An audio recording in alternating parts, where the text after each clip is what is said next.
Hello, everyone, and welcome to the research proposal overview. I'm going to take you through and talk a little bit about what the final project is going to be for this class.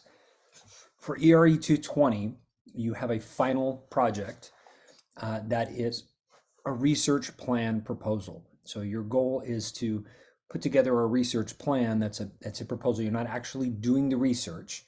In this course, you're learning and understanding what it's like to put together and think about, process, and develop a research plan, but not necessarily actually execute one.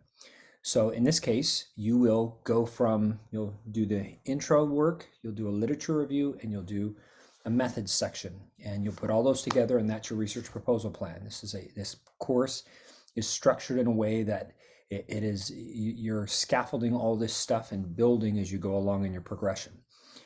So we'll talk about each of those in a second. I want to start first by this section here under Module 1. You'll see I have 2 literature review examples that are available to you and 2 final project examples. Now, what I want you to understand is I'm giving you a literature review first so you can kind of see what it is, but there's a literature review in the final project as well. So this literature review is part of it. So even though this is a separate piece here, that's because you'll do that part as the sample, as one of the assignments, but then you're going to combine it with your methods and your introduction documents to your final project.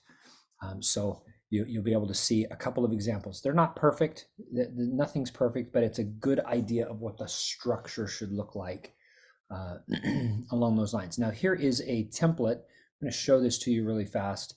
This is something you can use if you want to. If you were going to go on and actually do like a thesis or a project, you would have to use this. This thing is downloading really slow, so I'm going to do it for us.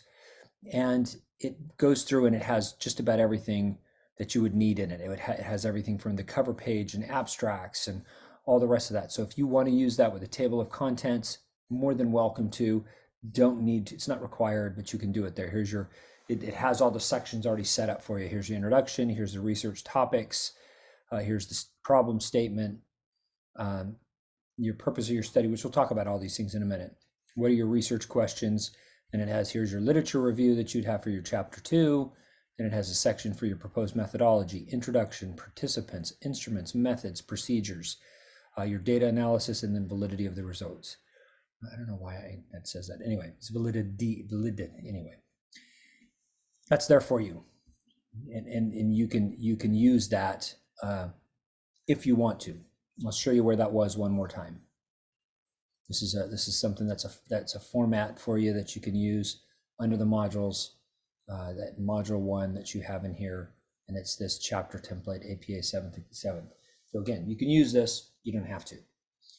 So make sure this is your guide. This is the final project for this whole class. And yes, I'm showing it to you in module 1 because I need you to start planning about it right now, because the goal is to have everything done by the end of the year. And if you get the earlier you get started, the more you can be picking these things up. So final project, a true research question with some research ideas done based upon a literature review that you're going to put together a methodology that you could potentially do it.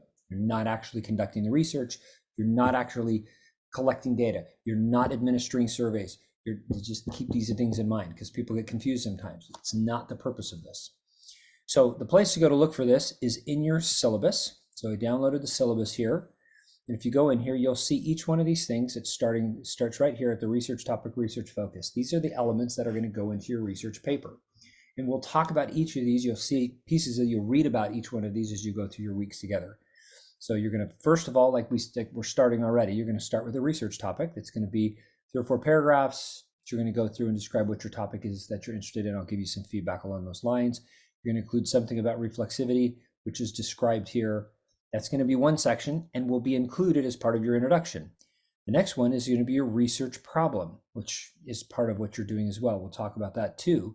The research problem is simply, what is the problem that's the concern? So again, let's talk about something.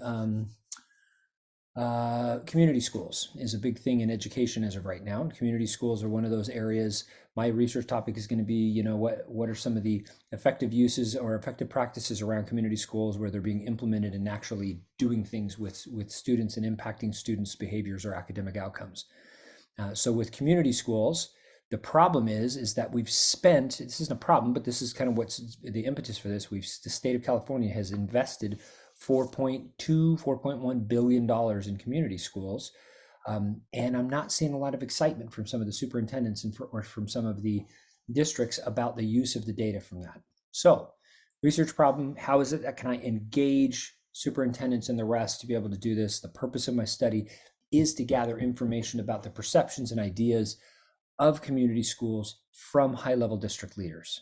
Okay, research problem is what is the problem? What my topic is community schools. My research problem is going to be this idea of going into what the problem is that you're going to have with that. And then the purpose of my study is what I'm going to do with this research. So what do I plan to do with it? How do I actually plan to use it? There's the purpose of the study. And these are each different sections. You're going to turn in at different times and you're going to get feedback from me on each of them. Then you're going to do some research questions once you've received the feedback along those. All of that is your introduction. That's what your introduction is. Here's a little bit about what my topic is. Here's what the problem may be. Here's the purpose of this actual study and the research questions that are derived from that. Introduction. You're going to do each of those pieces and you'll have it, you put it together, and that's the first part. The second part of your research project is this literature review. It's a review of the literature. You'll spend time in weeks to come, spend a lot of time going through, we'll talk about this, we'll meet about this. You're going to go to the writing center about this. You will watch videos about this.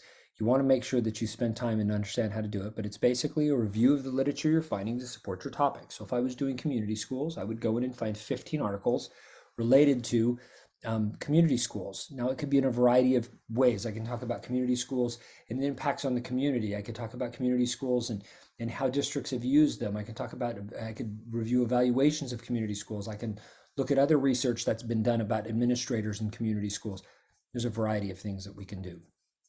And that literature review will be driven. We'll talk about an assignment that we're going to be doing as we go into the next couple of weeks, where you'll use that to be able to build your literature review from those research topics.